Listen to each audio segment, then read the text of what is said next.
about interest rates, and still it's a lot of gibberish to me and stuff like that. But when I bought my truck, I probably paid 3 times as much as I would have. I Sure you ultimately at did. the You probably very paid end, a way twen higher it interest it wa rate. it was 29.7 interest rate, Oh my and gosh. I paid that for 5 years, Yeah. and I never refinanced because I didn't know, Yeah. you know? Yeah. But ultimately, I also, paid a company out of, St. Charles. I used a credit, company, and, I mean, they skyrocketed my credit, and I'm, like, in the 800s across the board, but my whenever I lived in Wood River and I was renting, you know, because you get into some of these people that are on the internet and, you know, they're still trying to sell you on certain stuff, you know, because Mhm. I follow a lot of entrepreneurs and, because, you know, ultimately I try to pick stuff out of each and every one of them, you know, because if you wanna get to a certain place, you gotta put yourself around these type of people, you know? If you hang around with a Not a bunch of bad people that idea. don't got nothing going Yeah. on, you're probably not gonna have Well, how much you gonna going learn from on, you them, know? right? But, you know, I listen to, some of them that be like, "Oh, you know, you know, rent a house, don't buy, you know, that way, you know, you don't have to fix anything, you know, this and that," and, ultimately I was gonna buy a fourplex down at Wood River, and I didn't have my credit right, you know, and I wish I would have been able to buy it because it was actually a sixplex at the time, but it wasn't, a couple of them wasn't finished, and the 4 people that had been in the actual property have been in there for over 5 years, and, like, the lady gave Oh, me they're all not the going anywhere numbers on then. it, Mhm. and they only wanted, like, 97 grand for this thing, and it just had a new roof put on it, everything, and, I wish I woulda known now what I knew then because I would have essentially, you know, bought it and moved into Mhm. the thing and lived in one deal and rented it out and, you know, basically hacked, you Yep. know, the real estate hack. I mean, That's it. that's what another thing that I learned in the going to the investment groups because that's what there would be people in there. There was a couple, and that's what they would do. They would, especially with the fourplexes, they would buy a fourplex, live in one, Fix one up, live there, and rent them out. yep, and Yep. just pay it off and just keep it rolling, and then they, you know, 4 or 5, and these were young couples, you know, that are doing Yeah, and this they're stuff. counting doors, you know, they're saying, "If I can get to 20 doors, every time I get to 20 doors, it's another salary." Yes, And so you get to 20 exactly. doors, you retire from what you're doing, you got 40 Is doors, you that what they both do call it. it, 20 doors? Doors, yeah, so the Okay. doors are how many doors in that case, you would have had 6 doors, Yeah. and when you get to 20, it Mm. wipes out a salary, basically, you're like, "Okay, I can do this." And So you that's they say 20 doors, that's like that's uh, I mean, that's roughly yes. that's kind of where you're at, but you're not alone, you know, I run into a ton of people that the credit thing is a big deal, people Yes. just don't understand it, and so, sometimes you'll have a young buyer who has one of 2 problems, one is they've never bought anything and paid it off for just a Mhm. little card or whatever, and so they don't have credit, and then, believe it or not, we've run into people who their parents have used their card or used Mhm. their number because they couldn't get credit. So they put Yes. their kids' information on their cell phone Using bill their or Social whatever. Security And so that numbers, yeah. kid's credit's already trashed, Yes. even though they've got a good job or whatever. So it is a big deal. I mean, if I were doing this is what I did for my kids. This is very easy to do. If you've got kids that are just coming through school, let's say they're 14 or 15, go to the credit card or go to the credit union. Get them a credit card, like a secured credit card for 250 bucks. Mhm. Have it pay something that's very cheap, $3 on a YouTube subscription or whatever, and then automatically pay that off. When that kid gets out of school, their credit's going to be 7, 800. They'll be able to buy any car they want, and they're not going to pay 30%. They're going to pay, 1.9% Yeah. on that truck. Yeah. And it's very easy to do. You can do it for your kids immediately and fix things, Yeah, So that's man, that's great. Yeah, I mean, hopefully people listen to that because that's what I'm saying. That you know, like I said, I think a lot of people are like me. They don't have no idea, and then not to mention you like with me, like I hate having stuff come off my card because it's so easy to forget about that payment, and they yeah. make it that way. You know Uh-huh. what I mean? They, you know, they'll shoot you that email, and a lot of times you don't even pay attention to the emails, and then next thing you know, you get a bill, and hey, they're charging you another $40 because you missed the payment. But if you pay it off early, then they don't want to up your credit that much neither. They want you to, essentially Yeah, miss a payment. It's such a crooked system. But I mean, but at least you went after it. See, yeah, so you went after that problem and fixed it. yes, And I have had clients that they're like, "Oh, my credit's bad. I'll never hear from them again." They're like, yeah, "Oh," they just give up, and they'll still just stay on that path of missing a payment here or whatever, and they can just never get out of that hole. I had the best case was I had a buyer probably 4 or 5 years ago, and I'd talked to them about 2 years before that, and their credit was a disaster. mm, And they worked on it, and they went to one of these credit yeah, repair, like a legit yeah, credit repair, and they're out there, and they had it fixed, and they came back and said, "We're ready to buy a house," and they yeah, bought a house, and now they have, and that house is worth more now. It's they've got better. It works, so you just have to take it yeah. on. Yeah, I mean, what do you think? I'm just curious if you know about like the ratios of like statistic. There's probably more renters in the country than there is of house owners, essentially. I don't have that number off the top of my head, but I do know that I'm running into more people in this younger generation who don't want they look at it as responsibility. Yes, Owning a house is responsible. I yes, mean, absolutely. you got to fix things, Yes, but your life's going to be a lot easier because you've got that asset, and so they are happy to rent. Well, if you're a landlord and you've got somebody buying your house for them, you're going to be happy too. yeah, So you get to 20 doors and you got people like, I don't want to own because I want to be able to go on vacation. So 65%. yeah, so 65.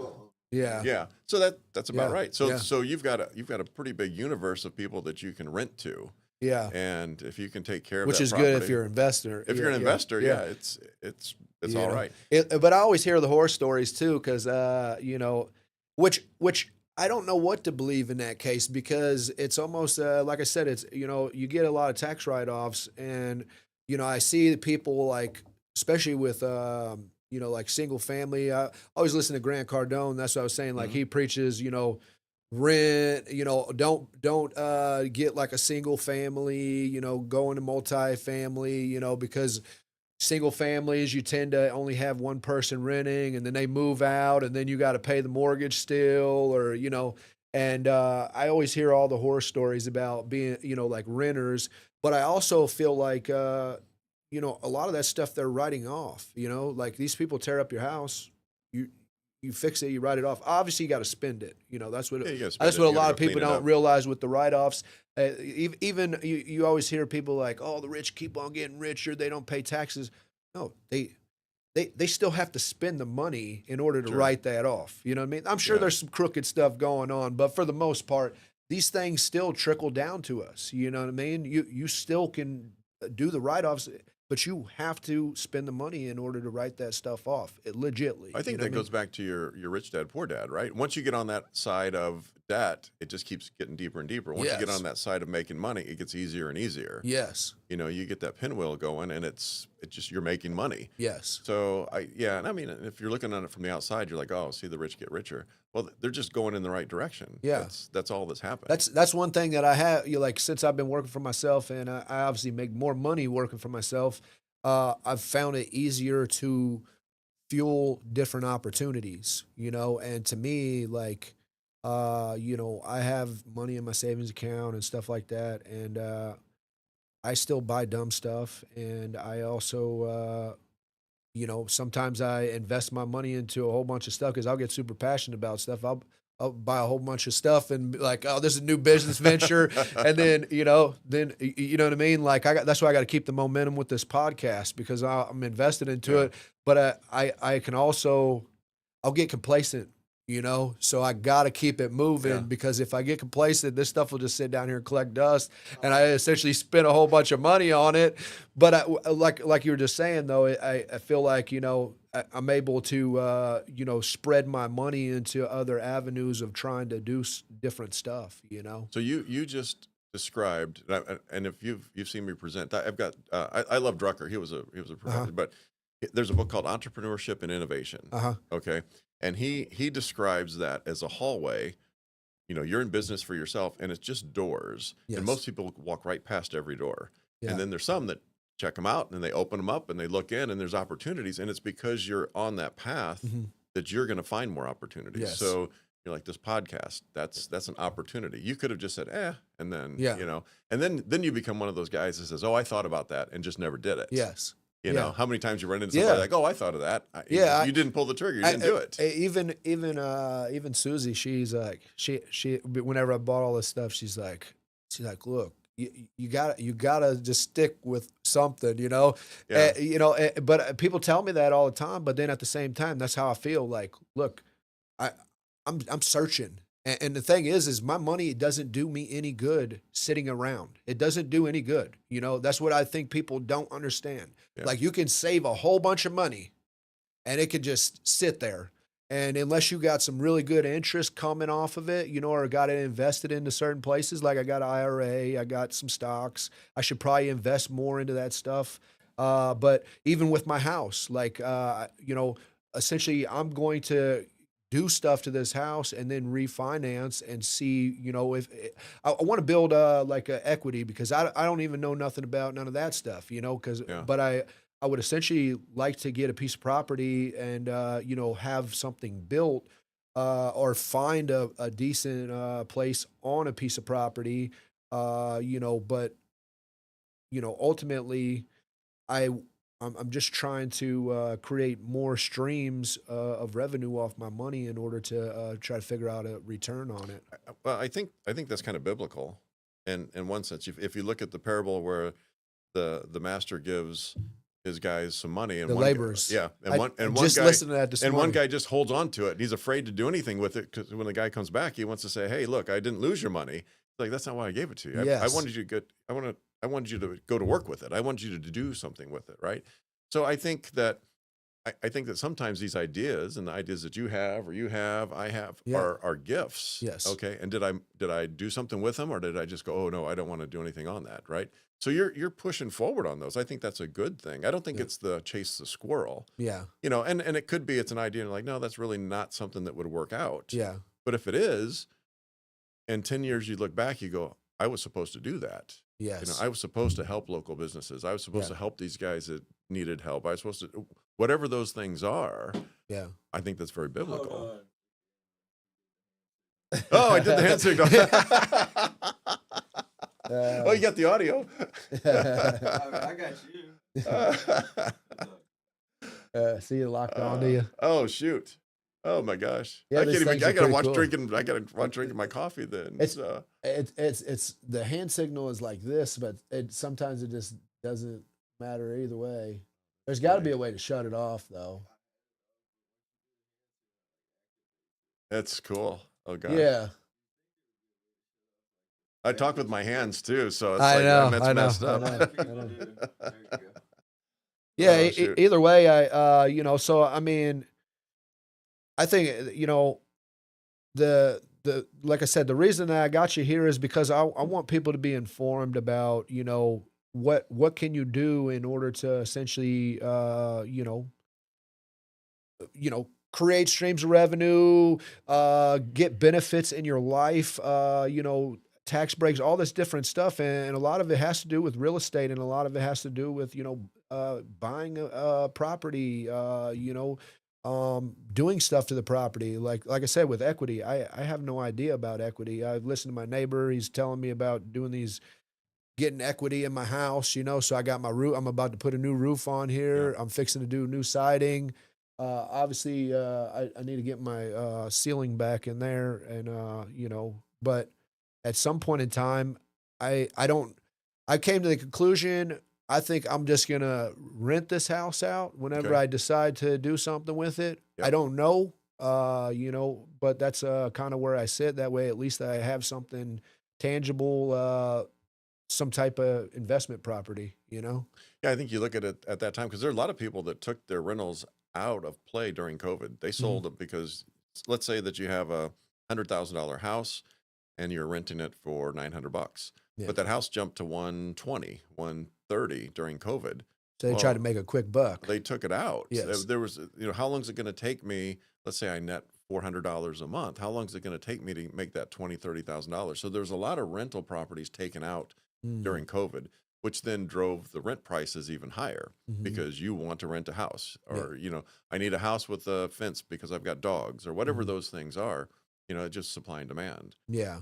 So I would say if you're, when it comes to equity though, I would always say if you're gonna make sure the things that you're doing you enjoy, because a lot of people fix it up right before they sell it, and they go, Mhm. "Oh man, I wish I had put that new water heater in. I wish I'd, finished the basement before I sold Yeah. the house." I mean, do it now and enjoy it. Yeah. The big ticket items, when somebody walks through a house, they want to know about the HVAC, they want to know about the roof, they Yes. want to know about all those things that could cost them a bunch of money.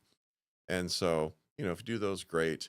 Um, Kitchens and baths are always going to sell. Guys walk to the basement and the garage. The ladies go to the kitchens and baths. So it's just part of the deal. Yeah. But yeah, fix it up so you like it now. What, now you've been in your house since it's been built. I Eh, know. I'm like I'm a a buy and hold kind of guy. yeah. So we designed the house. I was 27 years old, I think, Mhm. and we were in a lucky spot, and we designed it and we built it, and even when you close that day, there's things you wish you would have done. Right. We wish we had done some things differently, but I like where I'm at. I like my neighbors. I like the neighborhood. And I don't like to make big changes. Yeah. I would rather use that energy to go, start another business. Yeah. Yeah. So Yeah. yeah, but Now, so you was doing the Silicon Valley stuff that you got on here, mhm. the National System Applications Engineer for Silicon Graphics. Explain some of this stuff, because I mean, you got NASA on here and the Navy. What kind of what is this, like Yeah. some type of program? So my degrees are in computer science and math, Mhm. and I specialized in 3D computer graphics. Now, most people when they think about 3D computer graphics, they think about the cool stuff on the front end, like all Mhm. the models and Yeah. the cars and things like that. I do the math on the back end so that Okay. we can design rockets and we can design things like that. So Silicon Graphics, a little company that started up in the 90s, and the things that we did were around visualization. So if you were working for, I'd go up to GM Design Studio in Detroit, and they were designing Corvettes and tires, and so they would use our computers to design those things. Mhm. Anything that was visualized was using Silicon Graphics machines at the time. DuPont, the Navy, all of those guys had projects where they were trying to show somebody what was in their mind. Mm. And so out of that though was really cool. We used a language called GL, which was our graphics language, and that Mhm. became OpenGL, which is everything you see on your Apple iPhone. That's Okay. all all part of what we did. The campus was in Mountain View, California. It's where Google is now. So Really? LinkedIn is over there, and it was a trip. I mean, we had a lot of So fun. you was actually out in Silicon Valley then. So because you say it was 8 years you was on an airplane, I was but you yeah. still lived in Granite City. Yeah, so when they hired me, they said, "Where do you want to live?"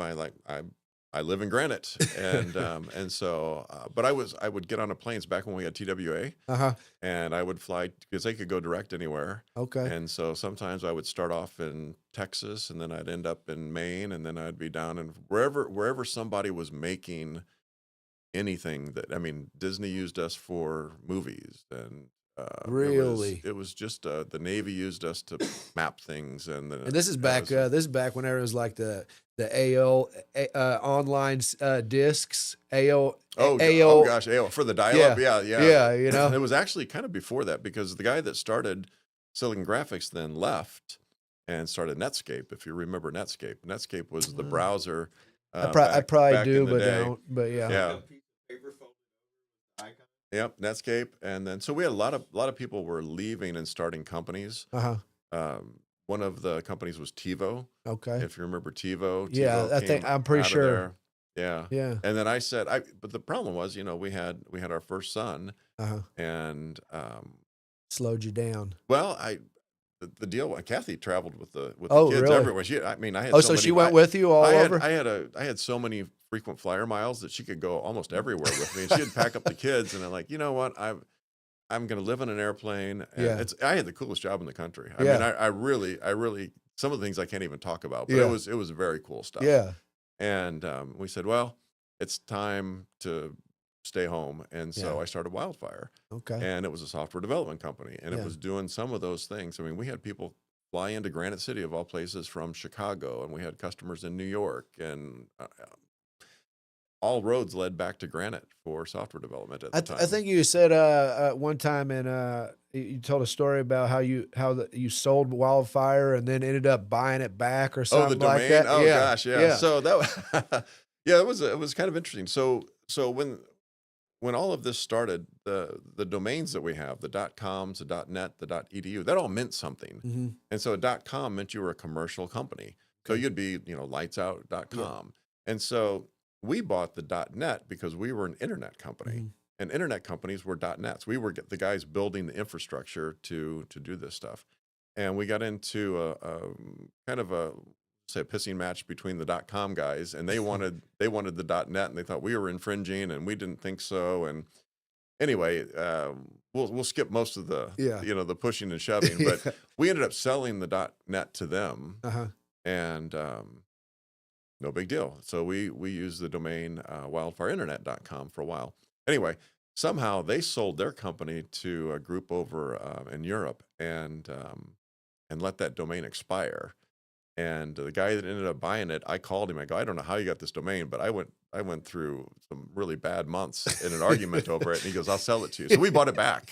And then we immediately were sued by the guys. And anyway, that was all dropped. We are still wildfire.net. So my Yeah. email is still Sykes@wildfire.net. And we kind of won that one. Yeah, I didn't even know. I didn't know the .net was what the difference was from a .com or a .net until you explained it out that one time. Because Yeah. I just thought it was just like a LLC, like a DBA. Like It meant something. There was a know? reason for everything. And when you bought a domain, it wasn't $8 on GoDaddy. Yeah. It was $200. Yes. And you had to write an abstract on what you're going to do with the domain. Okay. Here's what I'm going to do. That's why I ended up with the local cities. I said I'm going to write local newspaper like websites. So I couldn't run out and buy NewYork.com at the time because Yeah. I had no. That really wasn't where we were physically, so we couldn't get Mhm. that. So we ended up with some really nice So domains. so like who created the domains? Did you create them, or they were already created and you could just buy domains? Is that how it went? Yeah, so the top, when you think about the top level, Uh-huh. .com, .edu, you could basically register anything to the left of that dot. Okay. So I can make up anything to the left of that. So I wanted wildfire.net. Yes. And so it was available, and I bought it. And Okay. that's still today kind of how it works. Now I can put anything to the left of Wildfire. So Mm. you could have www.wildfire.net. You can have mail.wildfire.net. You can have all of those names that kind of represented services that you would offer. And Okay. that's your domain. That's your space. You can do anything you want with it. I gotcha. Yeah. What led you into getting into the computer stuff and mathematics of all things? Because I think a lot of people just hate math. I Hate hated math. Yeah. What kind of math? Like, what was the highest math you went into? With Well, I mean, my mathematics? master's in math, so I guess that's about as high as I Oh, got. man. I don't know. It's yeah, it's you know, I always was Because I mean, was back good at it. I mean, when you got into computers, essentially during that time frame, it was probably like floppy disk. oh, this is way before that. Really? So, Oh yeah, so there like, were. what Yeah. what was what is it? What was the name of them computers? BMIs, IBMs. Oh, the IBMs. Yeah, Uh, IBM was before a big that? player. Well, IBM, there was no floppy disk, and when I went to college, they were still using punch cards, which you probably don't even know what a No, punch I card don't. is. I don't. So if you think about it, it's a physical card, Uh-huh. and I would type one line of code on that card, Uh-huh. and it would print the card. And I'd print my next line of code, and I'd print that card. So you'd have a box of cards, Uh-huh. and then they would walk up to a card reader, and they would drop these in,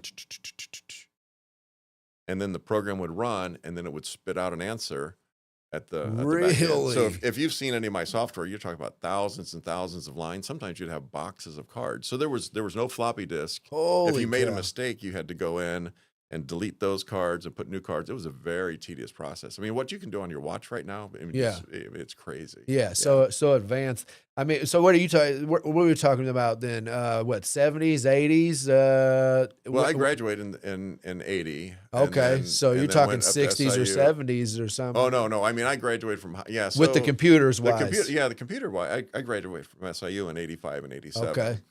But at that time, what's interesting is, and still to this day, the math that we're doing is the same math. Mhm. It's just now we can do things faster, better, and understand. It's like, Da Vinci kind of imagined flying. We just Yeah. didn't know how to do it yet, Yes, right? yeah, Now we yeah, can. yeah. So back then we knew where we wanted to go. It just the computers weren't there yet, Mhm. and so it just took a little bit longer to get there. But yeah, I mean, I if you like puzzles, Mhm. I would say too, if you've got a kid who is interested in math, get him into music because Mm. now I was forced to practice piano and write music and all of that good stuff as a young kid. I'm not very good at it, Yeah. but when you get into math, suddenly you go, oh, this is music. And Mm. so there's a lot of musicians that are computer folks and math folks. No That doubt. I just didn't know that. yeah. Next time you run into somebody who's a programmer, ask them what instrument they play. Yeah. Yeah, I man, I would have never even thought that. I learned whenever I went to school for electrical, we did some like binary, You can do binary, but you're doing you harmonics, know. right? Yeah, You do yeah, harmonics. yeah, That's all. yeah, That's all calculus. yeah, Yeah. yeah. Because it's just zeros and ones. For us, Pretty it much, is. yeah, Yeah. yeah. Yeah. So I mean, it's 0001, 00111, and Yeah. it just keeps on. I don't know the sequence, and but at the same time, it's still over my head. So I mean, so I guess like computers had just came out, and you just thought it might be the good field to go into You at the want the time, honest or answer? You yeah, want the what? So I went to college. I was going to be pre-med, Uh huh. and I had taken a ton of math. I mean, I did well in math Yeah. and chemistry and all that stuff. And then when I got to college, I'm talking to my counselor, and he's looking at everything. And I said, yeah, I'm going pre-med. And he goes, have you ever thought about computer science? I said, I have no idea. And he goes, I think you'd be good at it. And I asked him, I said, can I make as much money on computers as I can as a doctor? And he goes, oh, yeah. And I goes, and you won't have to work nights. I go, sign me up. And I started their program. That was it.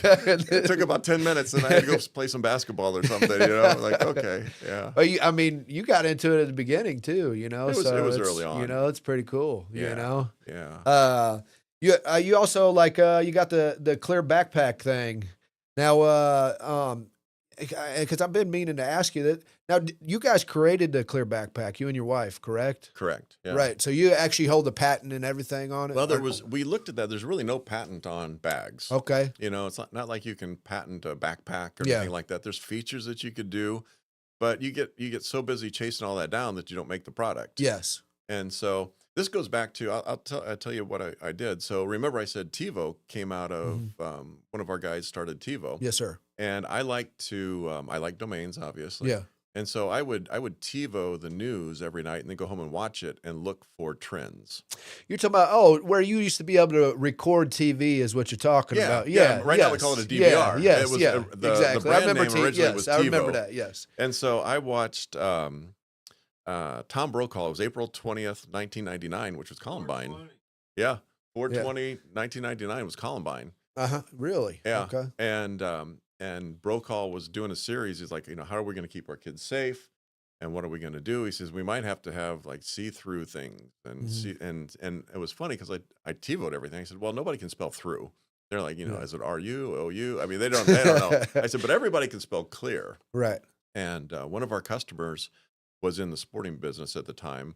And I called him up and I said, if I design a clear backpack, could you guys manufacture it? And they're like, yeah. So about a week later, we had 10 sketches and made clear backpacks. And that's kind of how we got there. Now, do you just do backpacks, or you do other kind of bags, got a like brief- little we've got a fanny briefcase. packs and stuff Yeah, like that? fanny No? packs didn't do so well. There's a lot of real cheap knockoffs. If you look Yeah. at our stuff, it's overbuilt like this. It's like, I Yeah. love overbuilt stuff. Yes. Our bags are really overbuilt, Yeah. and so we kind of stuck to that. We've got backpacks, and then we have a briefcase, which is Oh, pretty nice. A popular. brick. Really? Yeah. Well, a lot of techs need them for their clean rooms. Okay. 'Cause they got to see what's going in and out, Yes. and you've got to see So, like high security areas. high security, Yes. or you can't have dust because a backpack can collect dust, but a vinyl bag can't. Oh, You no can wipe it doubt. down. You can wipe it down real fast. No doubt. Yeah. Yeah. That's nice. Yeah. Yeah. That's pretty crazy. So, clear backpacks. that's what are you talking, 90s? 90s, you're saying that Started you in kinda '99. It didn't really yeah, we didn't pick up on it until later, I don't know, 2, 3 years. NASCAR started requiring bags, and it wasn't so much that they cared what you were. I mean, they did care what you're bringing in, but it expedited the search. yes. And it kept their people from having to reach into bags, and there were some bad things in bags that could poke you and do things. Mm, So if I can look around a bag real fast and go, yeah, okay, you know, yeah, it's pretty crazy we have to come to that because even some schools, I think, have implemented that as well. yeah, we see some schools. I don't see as many schools as I do institutions. I tell you, the one that I always thought was fun was the young kids. You know, because you think about, okay, we're trying to keep bad things out of the school, Yeah. but the one that it really works well for is like third graders and below, because Yeah. the teacher can go, hey, you don't have your blue folder, you don't have your such, you know, they can see on their way out that the kid's forgotten their book or their paper, and Yeah, it makes life easy, that easier is, for the yeah. teacher. I didn't Yeah, even think about that. I know over at the concerts they require them now too, I concerts, yeah, believe. again, expedites the Yeah. search. Yeah, I never even thought. I mean, I get the concept of the whole security. It'd make it quicker for security, but I didn't even think about people having needles or what yeah, anything it was like for that their in that. You employees know a what I lot of mean? times. Yeah, think Which about is a that. great idea. Right. Think about a NASCAR race. You got 100,000 people out tailgating, and then they descend on the security guards. Yeah, You gotta make it fast. hours. Hours. Yeah, Yeah. And they yeah. don't sometimes they don't care what you bring, as long as you buy the beer from them, they're okay with it. So No doubt. Man, that's such a great niche, especially pretty, during for you just to be sitting there during that time frame and just come up with that idea like we were just talking about just a minute ago, if you would have just passed that up like you pass it up. yeah, Yeah. if that guy would have been like there's probably not a real good market on that, Sure.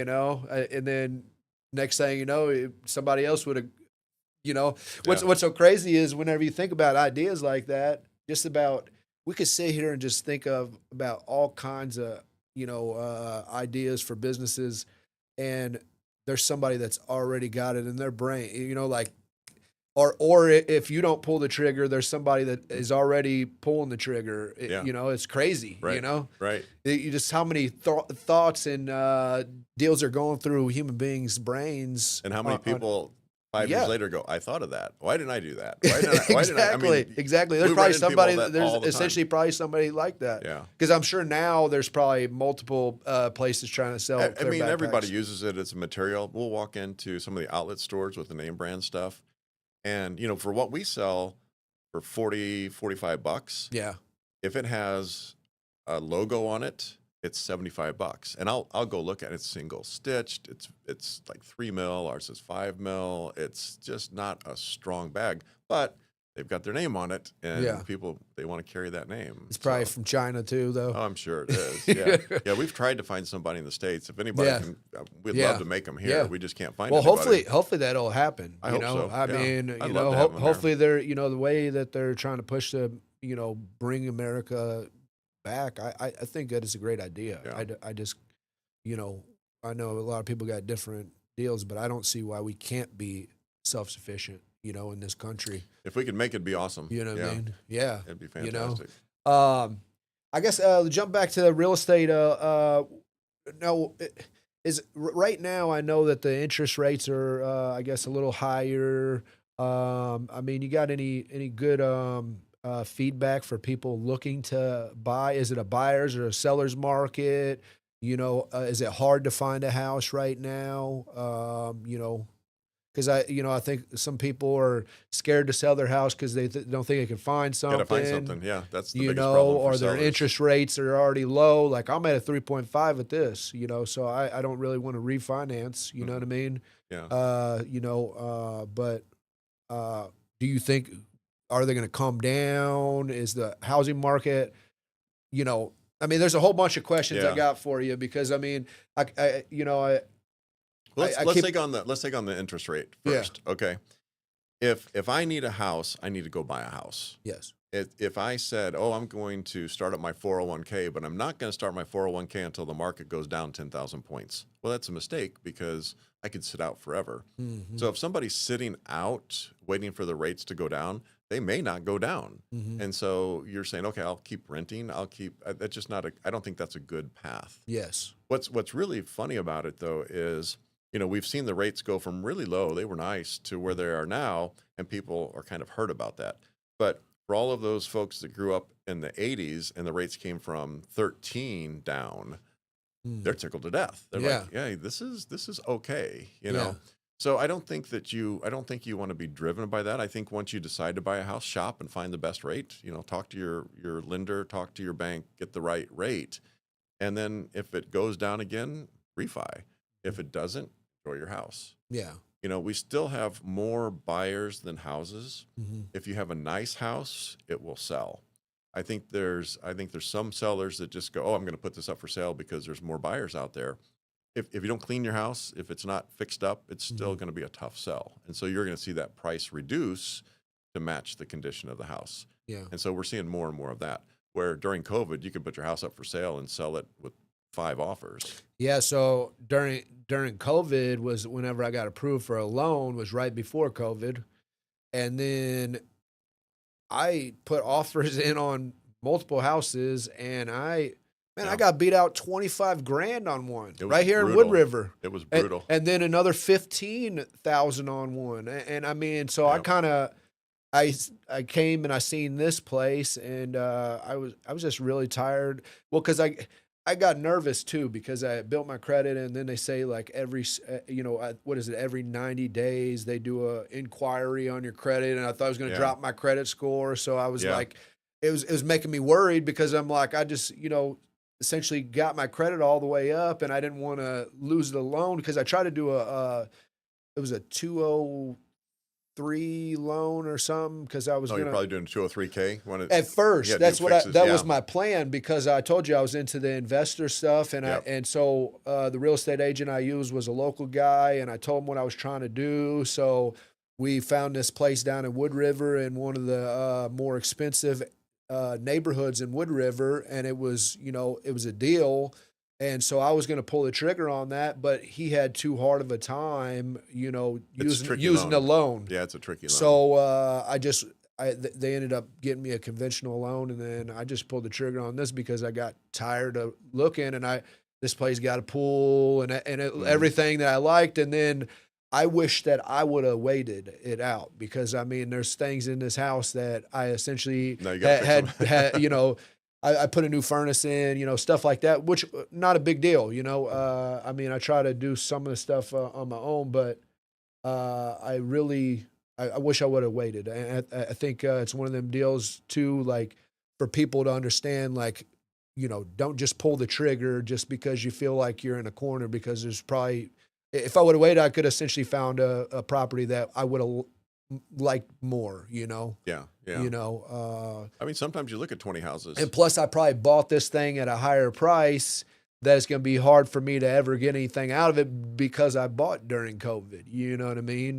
Which, like I said, that's why another reason why I thought about just keeping it as a rental, situation. But who knows? I mean, over time it'll appreciate. Yeah. Right. I mean, I don't see housing prices going way, way down. That just doesn't make sense. I mean, Yes. just historically, you would have bought this house in the 40s for, Yeah. $5,000 or whatever it is. Yeah, I mean, yeah. they just go up. It's just Yeah. an asset that continues to go up. Okay. Yeah. Now, touching on some other stuff, we said the interest rates, and then as far as buyer's market to a seller's market, what's your opinion on that right now?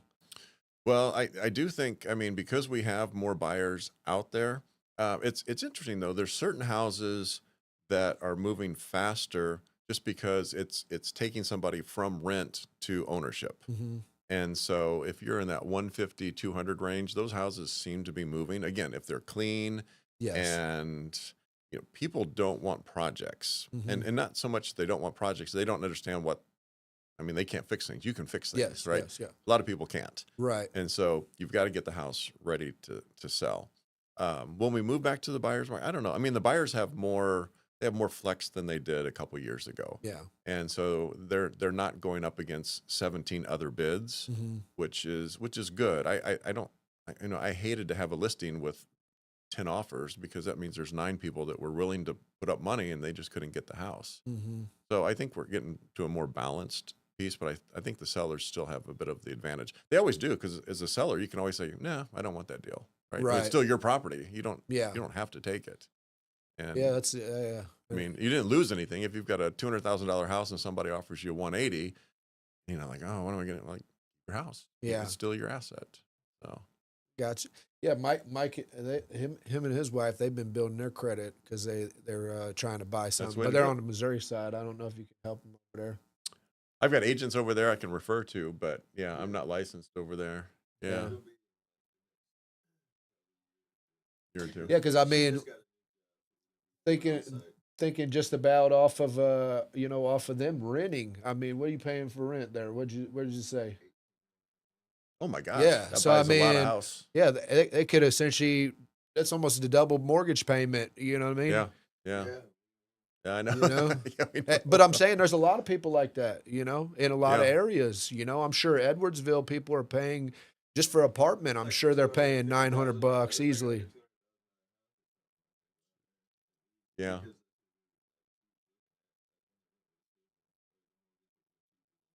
Yeah. But then, I mean, you're going the right direction. Fix credit. Go buy a house. Yeah, Yeah. that's the way to do it.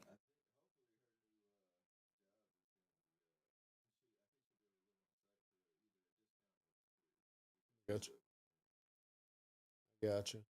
That's awesome. Yeah, and there's another thing. The the school districts that determine basically the cost of the house. I've always heard that. Is there a truth to that? Well, if you have a good school district, Yeah. and whatever that means, that's kind of a subjective term, right? Yes.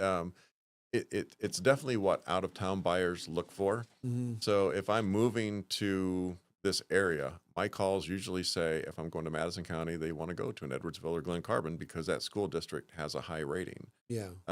If you're down south, it's O'Fallon. So it definitely has. I mean, you want to keep your schools in good shape because that's Yes. that affects price.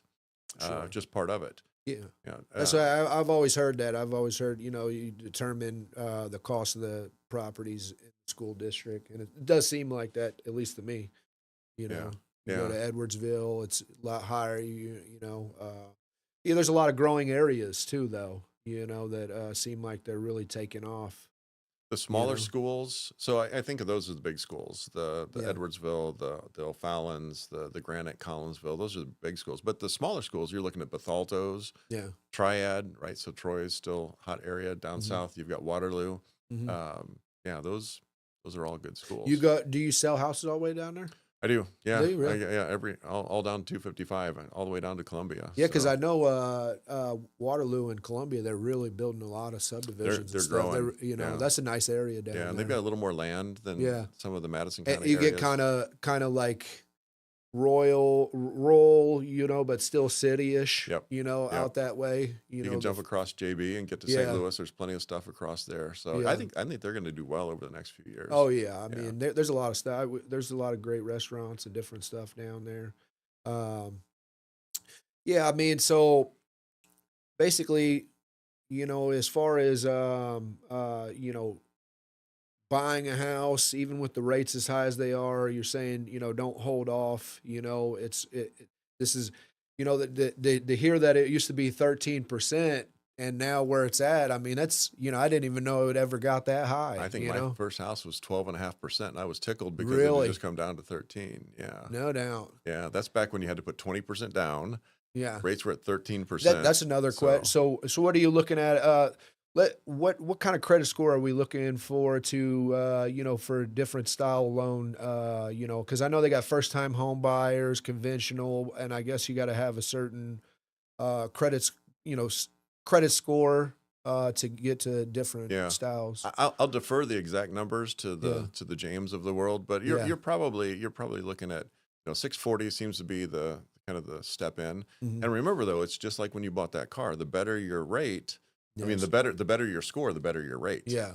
Because they're saying, okay, we are more likely to get paid from this person that has an 800 than we are from the person that has a 500. Just historically, that's Yes.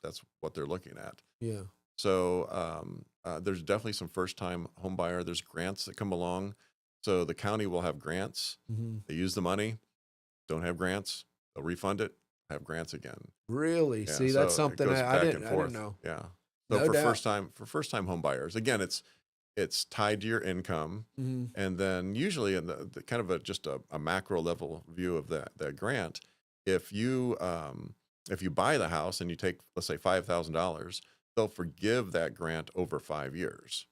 So in Mm. 5 years, you don't have to pay it back. If you moved out in a year, you owe 4 grand, and so they'll take that out of your house when you sell it. That'll be part of your proceeds. So it's almost like a little loan Mhm. until you hit some time frame, and then Okay. it's forgiven. So now, that's a good question. I'm probably going to try to get James on here anyways because I know Yeah, James is the guy. Yeah. yeah, to answer some of the loan questions and stuff. But that was another question. I didn't know, like, I guess as a real estate agent, you just basically defer people to a mortgage individual, and then they deal with that side of it. You just deal with the side of, buying the house, helping them buy the property. Correct? Right. Yeah, there's a couple threads in a purchase. So on the real estate side, we've got to go find the place.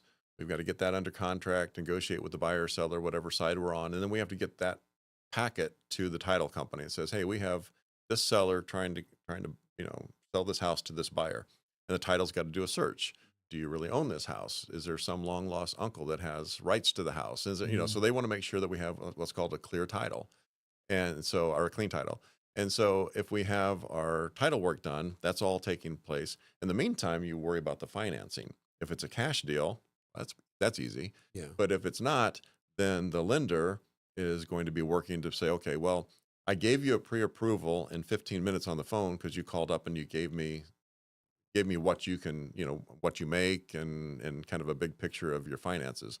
They then dig into that to make sure that you can really afford it. So you told me you make $100,000. We need to see a W-2 or your bank statements or whatever those things.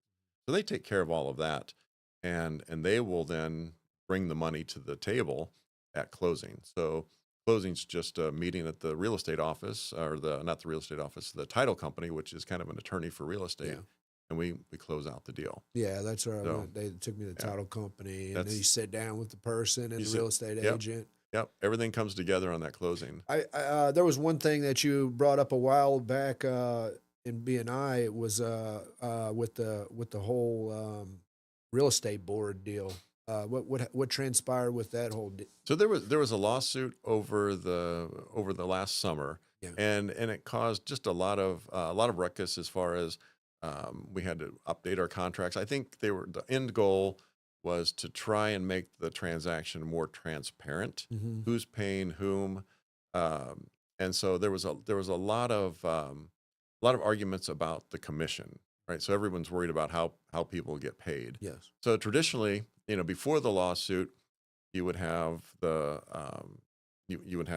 let's say $100,000 house, and if we had a sale, the seller would pay the buyer's agent and the seller's agent. That was the perception. And in reality, though, the seller always pays the listing agent's agency, and then they pay the other party, and then they pay their agents.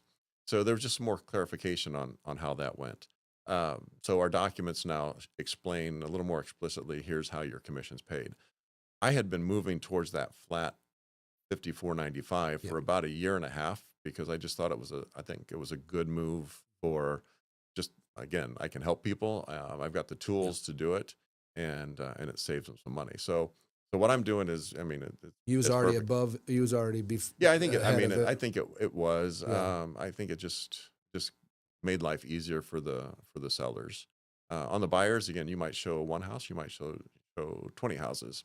Yeah. So there's still two sides to the deal as far as that contract goes, Yeah. and we worked through that. But it was just a big cluster.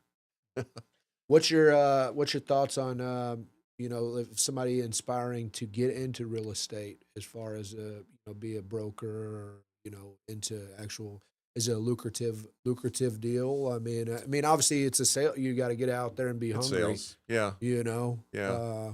is it has it been beneficial to you compared to? I mean obviously you got other stuff going on, But as far as like your bread and butter, I guess, is real estate, you know? It was a good complement to what I had in place. Yes. You know, it fit really well with the tech company. I know a lot of people that get into real estate, they get their license, and then they just think that deals are going to happen, and Mhm. it doesn't happen. I mean, just because you become an agent doesn't mean that there's going to be 14 deals. You still have to work at it. So you still have to have a marketing plan. You still have to follow up on your calls. I mean, you still have to know what you're trying to do, I guess. Yeah. Um, so we see a lot of agents that are in our MLS that have no deals, and they just don't. Yeah. So it's not automatic that you get your license. You're going to go out and sell a Yeah. $1 million house. Yeah, I actually I was gonna take the real estate. I paid to take the real estate exam, and then I let somebody talk me out of it because they were like, "Oh, you got felonies. The real estate board's not gonna let you be a real estate agent," which I don't know because I paid for the test. I never went and took it, you know. But I don't know. I thought it was such a great niche, being like a real estate agent, because I feel like you almost got a job when you don't got a job. You know what I mean? Like, Yeah, you know, it's really what I've come to find out just for myself being in business is that it doesn't matter what business you're in, you're selling yourself. It's sales. You know what I mean? It's it is sales sales. 101. Yeah. It's getting out there.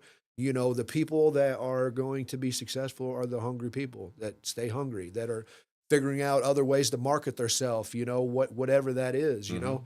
You have to be willing to spend money in order to, you know, put yourself out there and get your business out there. And I feel like the more, especially with the wildfire, you know, and you know, obviously you know more about this. You know, I pay you to promote my stuff, but just in general, you know, advertisement, like you can't really put a price on it, you know, because I mean that's what Mm-mm. grows your business. You know, the powers Yeah. in numbers. We talk about it all the time in BNI. I mean, there's really it- it's an art, but there's not really an art. It's just really getting out to the people, You, to you the can't be invisible. no, I've always said that you can't be invisible because you might be the best electrician in the world, great electrician, but if nobody knows about you, yes, what do you do? You yeah, know, and real estate is especially tricky because you have to sell twice. mm-hmm.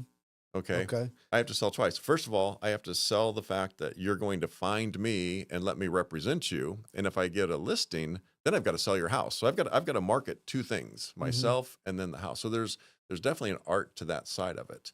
And so that's why the city pages were designed to help other business. I already know how this works. I can help your business do the same. Yeah, which is such a great thing, anyways, because in turn, you helping them, it's helping you. You know what I mean? Like, you Right. know, that's like with BNI. You know, I'm just so glad I joined it. I'm glad that I met you. You know, essentially from joining it, and the people that I've met out of it.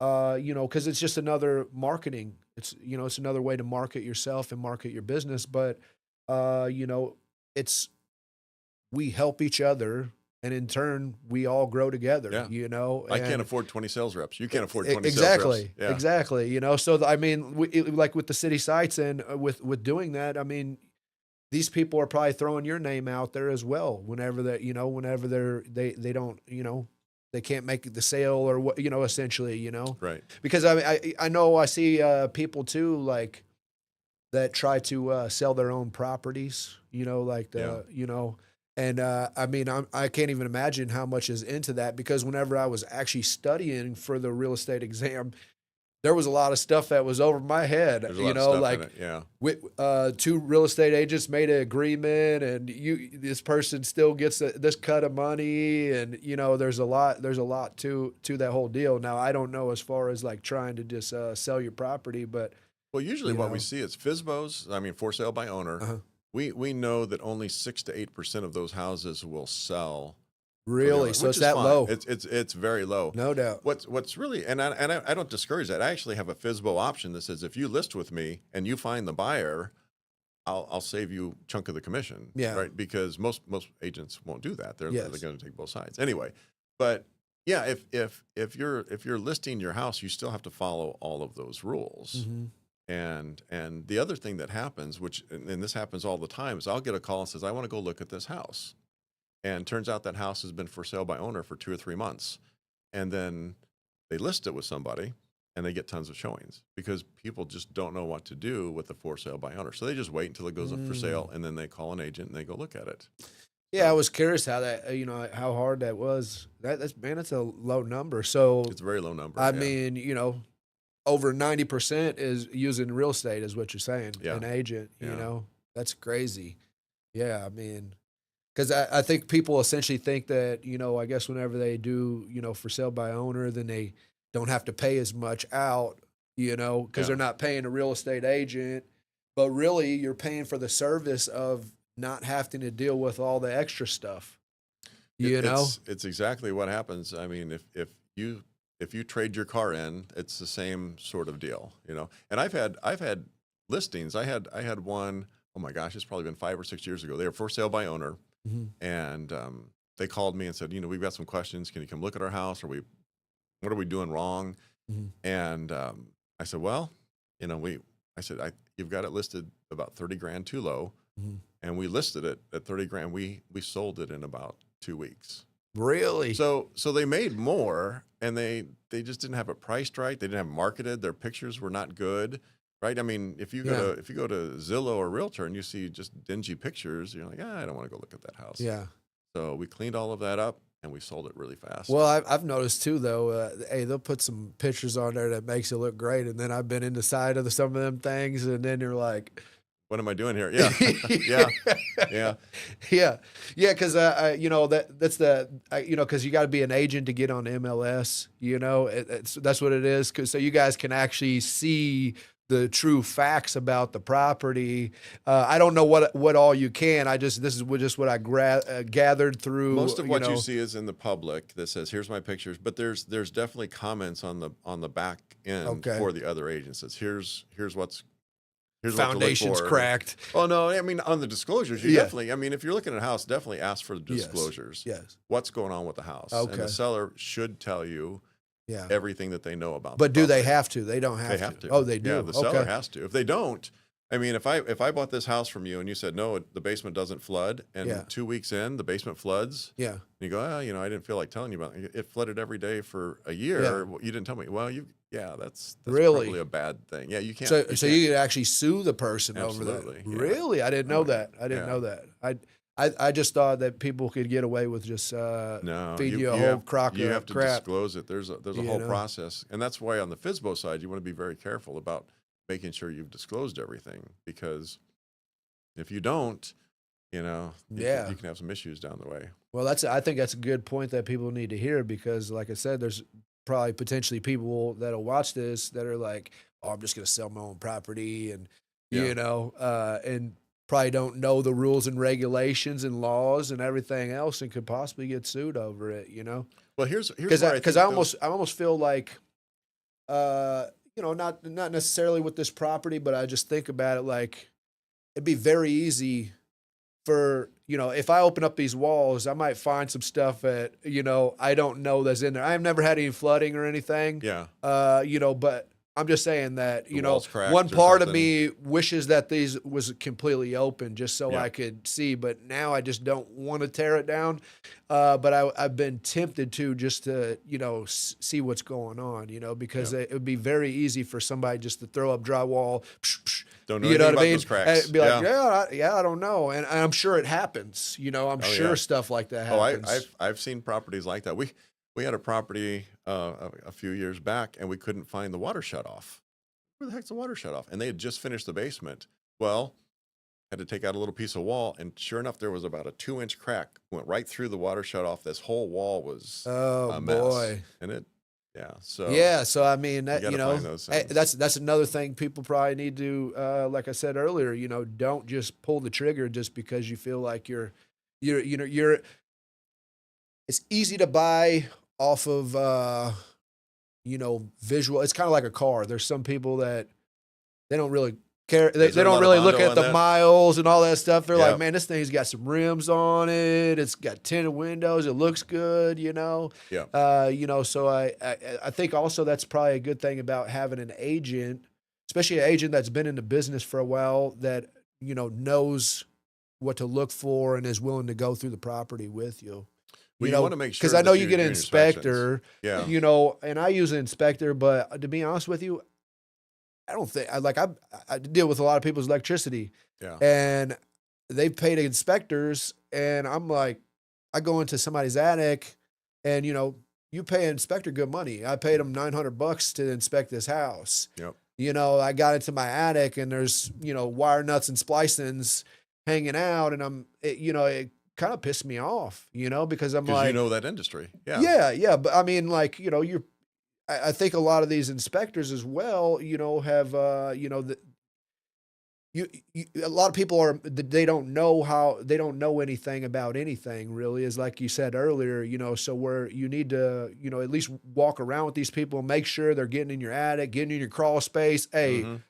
let's get taking some pictures. Let's see what's going on, Yeah. because, they probably used to just uninformed homeowners that they just, oh Yeah. yeah, you're good, you're good, you're good. And I'm sure there's a lot of them out there. You know what I mean? It's I funny thought that's- about getting an inspector's license, just I don't know if it would obviously be a conflict. I don't even know if it would be legal if I got a home inspector's license, plus I had my electrical deal to where I could inspect and essentially, sell myself on the electrical side as well. I don't know how that would be work. a little tricky. I mean, you could still have both. Those jobs you probably just wouldn't have to take. You'd have to refer Right. them out to somebody else. It's funny you say that though, because I just had this conversation. So we know inspectors, and they have a purpose, and you definitely, if you don't know anything about homes, you definitely want to have inspected. But Yes. I've always wondered, would it make more sense to say, "Hey, Mr. Electrician, would you do my electrical inspection? Hey, Yes. Mr. Plumber, would you look at my plumbing? Yeah. Hey, Mr. Roofer, would you look at my roof?" Yes. Would I, have the HVAC guy? So I don't know. I think it'd you're be probably interesting. onto something, because I don't even, I was looking into possibly taking the inspector exam. I don't even know what they actually teach them. Yeah. Who knows? I'm not saying even to go in as an inspector. I'm saying go as an electrician. Yeah, well, that's what I'm saying though. Yeah. I think that's probably a better way for a homeowner, is just and you could probably essentially, I mean, for the amount of money that you pay, an inspector, if you broke it into, having a plumber come out or whatever, you'd probably pay about the same amount if you just had Might, each yeah. individual come out and take a look at stuff, It'd be an So interesting that is puzzle to take probably a look good at. idea, Yeah. I mean, especially, the person that specializes in it, you don't go to a heart doctor for a brain surgery, you know what I mean? You want somebody that knows how to operate on the brain. Either way, how long you been doing CrossFit? 12 years. 12 years? Can't tell, can you? Well, hey, no, hey, how old are you? How old are I'm you? 61. 61. So, and you've been doing I CrossFit for started when I 12 was years. Hey, 48 or 49. people need yeah. to hear that though. Hey, you move Oh, man, around pretty good for 61. Plus, Yeah. you're still doing CrossFit. CrossFit. You yeah. know, I mean, how many days a week you do CrossFit? I used to go 5 days. And now Okay. that I play pickleball 6 or 7 days, I'm CrossFitting 3. So- 61 years old. Look, Yeah, in this country right now, you look around and there's people that are 61 years old that are decrepit. They can't There's move. people that are 55 years old that are completely decrepit. You know what I mean? Yeah, I mean, Yeah. how old is your dad? Like 50. No, he's about like 60, right around 60. Yeah. Oh, gosh. I think he Yeah. was Either born in way- 62. So what's that? 62? He was born in 62? I think Oh, he's so. 62 then. Yeah, I think that's what. So, Either way, I'm just saying, hey, that's awesome. You know, I mean, I think we could especially solve with a lot of health especially with problems. CrossFit. I mean, CrossFit. I'm not a CrossFitter. I like high endurance exercises. I do a Mhm. lot of supersetting whenever I lift weights Yep. and stuff. But I've also watched the CrossFit Games, and I look at these people, and I'm like, man, they're chiseled from stone. You know what I mean? Now there's a lot of people that attack CrossFit with the pull ups, the what do they call them? The kipping pull-ups. The That's kipping, right, yeah. and they say there's a lot of injuries in it, but I see, man, there's a lot of strong CrossFitters, I don't and they have look great. Injuries, You know, I don't see. I mean, you're it's sore some of the all best. the time. It's some of the best cardio because I Oh, mean, yeah. them high endurance. You guys are doing, back to back, really fast workouts, and I like that. That's the type of stuff that I like, as well. Yeah. Whenever I lift jump weights. on the rower, Yeah. you know, exhaust yourself and then go do some cleans. I mean, Yeah. it's a whole different game when you're Yeah, tired. and a lot of these are functional exercises Oh, they're too, like functional. Yeah. cleans. You know, I mean, just in general, you know, I don't know why it's gotten such a bad rap through essentially some of these other deals. I think it's because it grew so fast. You know what I mean? And Yeah. it kind of outgrew you know, I guess conventional like bodybuilding and stuff. You know, it became more It's like a fun. fad and It's a sport. I yes, mean, yeah, it's a very yeah, different workout. Plus, I mean, think how easy it is to go, oh, well, they all get hurt, so I shouldn't do anything. You know, I'll exactly, just sit here and do exactly. nothing because I could, you know, hurt myself. Like, Yeah. I don't know. Man, you don't even like. That's what I'm saying. 61 years old. I go into a lot of people's houses, but even if so, you know, just with social media, like you see people, I hear people all the time, you know, that are in their 50s or whatever, and they're like, yeah, you know, they're overweight or their bodies hurt, my back's killing me because they're not doing anything. They haven't used it. You're not, Yeah. yeah. I mean, they don't even get out and walk. They don't do anything, and of course, you got aches and pains. Yeah. You know what I mean? If I take off a month of working out, Oh, oh I can't stand it. man, my body hurts. Yeah. You know, and I'm only 41. You know, but I'm just saying, I will feel it. My joints will hurt. My back will hurt. You know, You miss it. exactly. Yeah, you do. I mean, and not to mention just you know, exercising increases your energy. I don't know where people get this thought where it's like, oh, you know, I do plenty at work. You know, I do concrete all day. It's a workout. It's not the same. It's You know not what I the mean? same. You know, it's proven it's not the same. Yeah. You know, and especially, you know, just building muscle in general, the older you get, it's extremely important. You know, there's science that backs this. The older you get, the more muscle you want on your body because I want muscle and oxygen. gravity's Yeah. taking you right over. Next thing you know, you're old. You know, there's individuals that are like I just seen. I get some videos that pop up on my Facebook. Like 80-year-old people that are powerlifting, doing deadlifts and stuff, and it's just amazing. I mean, you know, Oh, we've got some folks in 200 our and gym that some would 20 just, pounds. yeah. You know, it's like this lady's 80 years old. She's deadlifting 225 pounds.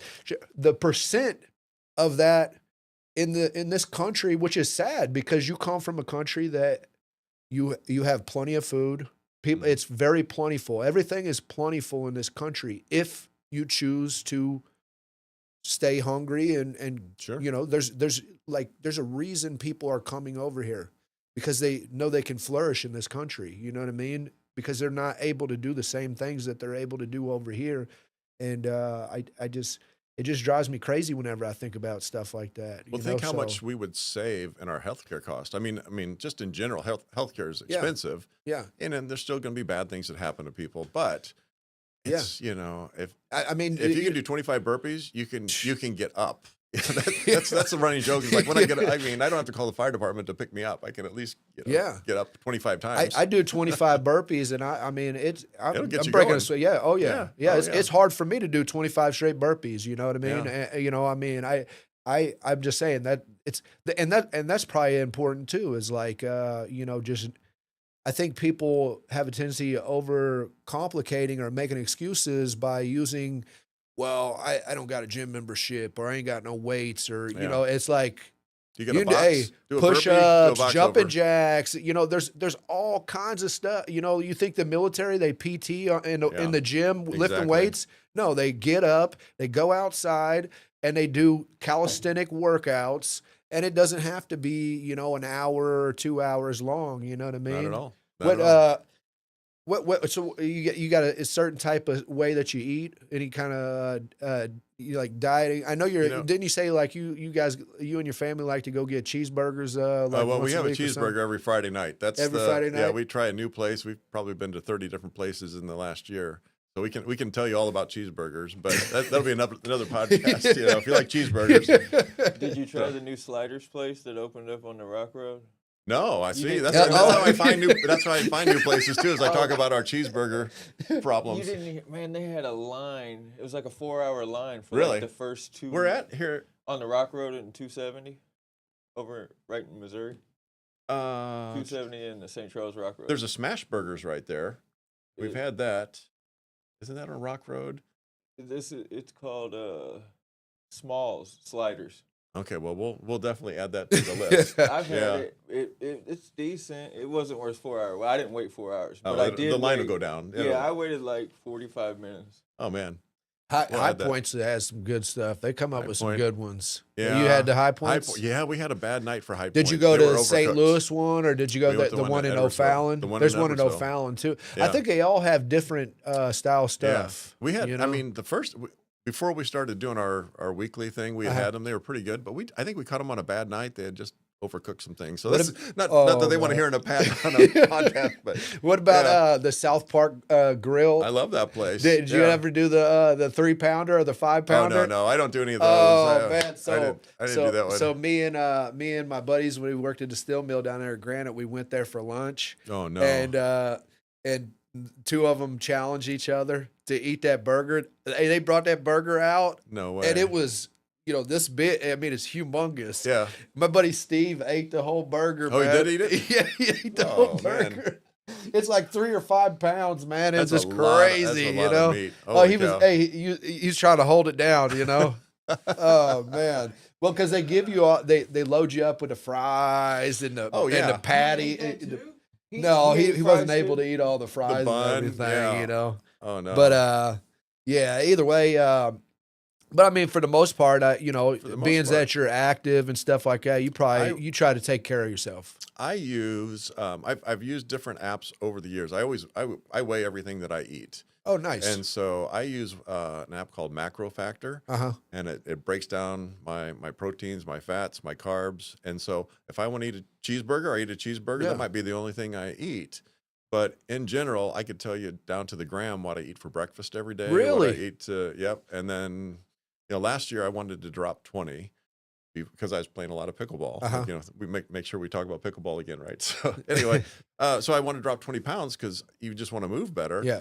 And I put in my macros, and it said, okay, we'll be down there in about 3 months. And I shaved 20 pounds off, and there we go. I mean, it's not that hard. I mean, if people want to lose weight, gain weight, it's pretty straightforward. I say the same thing. I mean, really, just that's the thing too. Like, that's why I say, like, people have no excuses. There are so many ways to accommodate to whatever you need to do nowadays. The apps, I mean, and they got free ones. There's free ones. That's free. Yeah. I mean, even this watch, that's why I got this Fitbit. I mean, the thing is, I can track everything that I do off of this thing. Yep. Even my meals, I can take my phone, I can scan it. Mhm. I actually pay for it, but it's like, I think it cost me like $80 for the whole year, but I can scan everything and it breaks everything down for me. And then I can put in, like, I want to get up to 200 pounds. It'll tell me exactly how many calories, everything that I need to eat in order to get to that point. Yeah. I mean, if you've had workouts and you need more protein, you're like, okay, I need to throw some protein well, in and here. that's one of the most vital deals ever is protein as you get older. The pickleball, I didn't even know what pickleball was until you explained it to me, because I thought those were tennis courts, Right. and the pickle, I didn't know there was a difference, because like in prison we got handball, so they got these big walls, and they give you racket balls. You can buy racket balls off of commissary, and they're the hard ones too. Oh, gosh. And they don't let you get the gloves. So you know how they got handball gloves with like the deal in there. Yeah. So you got to use your hand, And man, I tell you what, I don't know how many pairs of shoes I've blown out.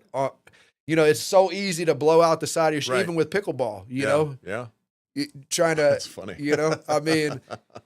But either way, it's the pickleball. I didn't even know that was like, I thought it was just It's like tennis. big ping pong or small tennis. So do you It's actually right in the middle. use like is it like a ping pong board style paddle, or is it like a net? The paddle is bigger than a ping pong. Yeah. It's smaller than a tennis racket. It's probably about the size of my But iPad. it's a solid deal. It's solid. Oh, Yep. okay. And it's got a little grip on it, and the ball's just a glorified wiffle ball. Okay. And Really? Yeah, it's got. So it's just like a plastic wiffle It's ball. a plastic. It's got holes in it, so it's not like a wiffle ball with the one side cut. It's just holes throughout the whole thing. and it's pretty What made you straightforward. get into pickleball? I played tennis growing up, Okay. and so it's kind of hard to find anybody to play tennis. Uh-huh. And my neighbor kept on me. He's like, "You got to come try this." I'm like, "Yeah, okay," but it's a lot like tennis, and it's a very social game. So Mhm. we have the same group that shows up, and it's just a lot of fun. Yeah. It's So you you know, know, another source of networking yourself, though. You know what I mean? yeah, I mean, With out your there as far business as and everything, I don't yeah, think people understand these things as well. If you're a business owner or what, just because like for me, I d- I didn't go out of my way to try to meet a lot of people. Whereas I'm glad that I put myself into these groups now, yeah, because not just for my business, but just for growing. Now you you essentially went off and played the sport that you didn't know if you would like or not, and now you you're have fun with enjoying it. it. Now you've Yeah, met all these new people, and yeah. I mean, it's just it's great. Well, I mean, this is just my philosophy is I still think people are the most interesting thing on the earth, Yes, right? I mean, we can make things, we can solve problems, we can create problems. And so I like people, which is unusual for an engineer. And so pickleball is just a social game. I love our BNI group, right? yeah, I see that as a small family that we yes, see you have your church group, you have, yes, and then if you can be a consistent person through all of those groups, then I think you're doing the right thing, right? for You're not sure. a different person over there than you are with this group. Yeah, You got some absolutely, issues. So absolutely, yeah. yeah. Yeah, I mean, I was just listening. It's funny because you brought up the verse from the Bible. I was just listening to that this morning. Were you You really? know what I mean? Yeah, Yeah. I just was listening to that this morning, which is crazy. Because I mean, is that a coincidence? I It's a mean, providence, it's a coincidence, and right? then like one thing that the pastor was saying that I was listening to, he said the same thing. He said that some of your biggest blessings in life come with two legs. You know what I mean? Meaning people. Absolutely. Yeah. Because there was a lady in their church that was catching Ubers and people was bringing her to church. So a handful of the people in the church came together and bought her a car. And you know what I mean? Invited her to a restaurant and was like, "Hey, here's some keys for you." You know what Yeah. I mean? Because he was just talking about the camaraderie and of these people in this church, in whatever group it is. I mean, it could be any group that you're a part of. You know what I mean? I think that's right. You know, It's hard to share the message until you can meet their needs, exactly. and You so know, they're not open until you like I gotta meet some needs here. So yeah. yeah, that's awesome. Well, Yeah. What we'll get ready to cut this off because okay. I got to go to work. But I'm curious. What's the most expensive house you ever sold? The best sell that you ever Best made? sale or Yeah. our most expensive house could be That, two different things. yeah. Yeah. Sometimes you get both sides of a Both deal. of them. Both of them. Uh, I would say most expensive was just shy of $1 million because there's not a lot of $1 million houses Yeah. in the area, but I did catch an 800,000 on both sides, so Nice. that was probably the largest Nice. deal. Yeah, Nice. yeah, Nice. Yeah. Well, I mean, they say on the Missouri side, I guess the properties are yeah. more expensive, They obviously, are. so you can get bigger sales. Have you ever thought about getting a real estate license in other states and doing it? I've thought about Missouri Yeah. because I have domains over there, just like I own Baldwin. I Really? have Baldwin.com. I Really? have some really nice domains in the St. Louis. Yeah, I have STL 365. I've got some really nice Really? domains. Oh, that's you, STL 365?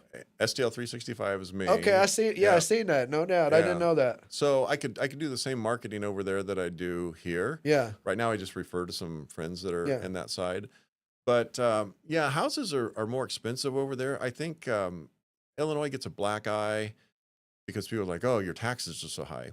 You go, Yeah. "Yeah, but you can buy so much more house. Yeah. Those taxes are going to take 10 years before Yeah, I they think ever that's catch what up on you." he was talking know, about. I have Yeah. a lot of buyers that come over and they're going, "Well, what can I get for 500?" I'm like, "Well, almost anything. What do you want?" Yeah. And so they've been over in Missouri and they're looking at houses for 500 that we might sell for 3 and a quarter. Yeah. So it's a different market. But I mean, St. Louis is huge. Yeah. It'd be a fun place. I don't know. Yeah, I whenever I was doing them investor groups and everything, they would talk about just the St. Louis area, Illinois side, and St. Louis area.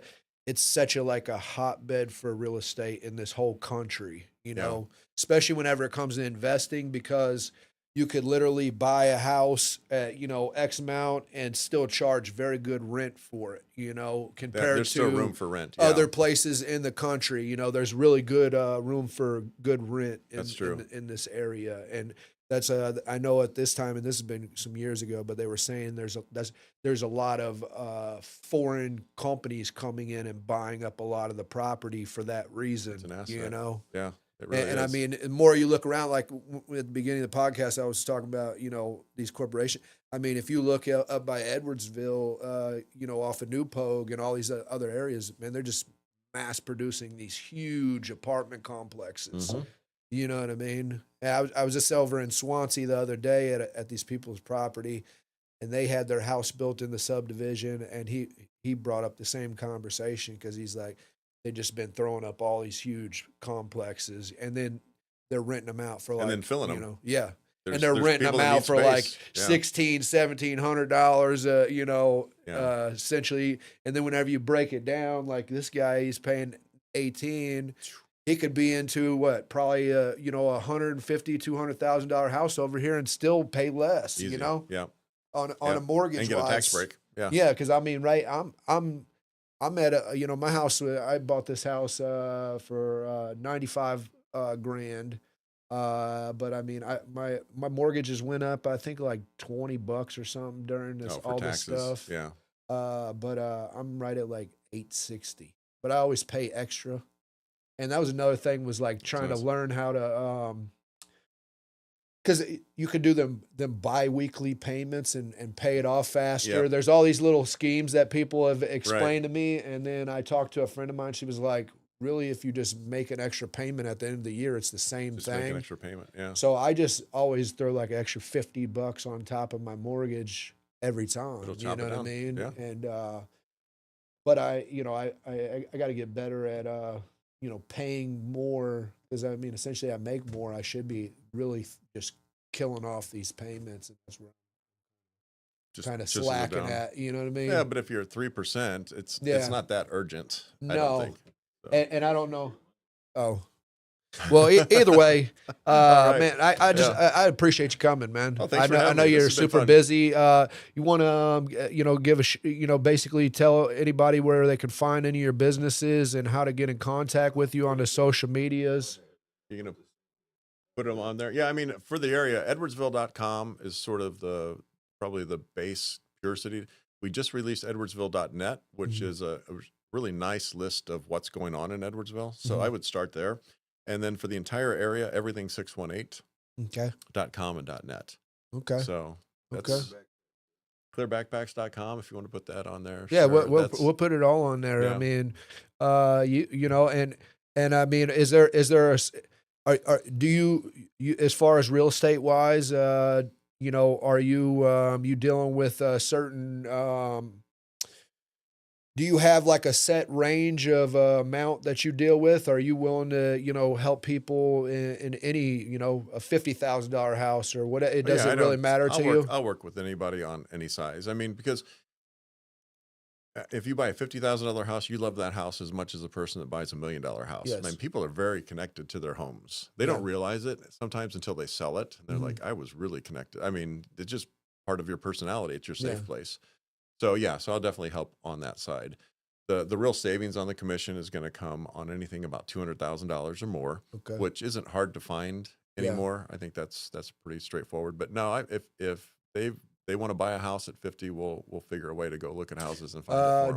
Do you only deal with houses? Do you deal with properties or just anything in general? I've got land. I have commercial. I've got the Barneys is for sale in Granite. Anybody looking for a shop? But no, I do commercial and residential and land and yeah, because in the end, it's all about the same. Yeah. Right. You know, are you buying a car or a truck? Yeah. It's all kind of be the same in the end. I got you. Yeah. So, yeah. That's good. Yeah. Okay. But good example. Yeah. All right. Well, I guess we'll cut this thing off. I appreciate having you, George. Thank you, sir. All right. Yeah, absolutely, man.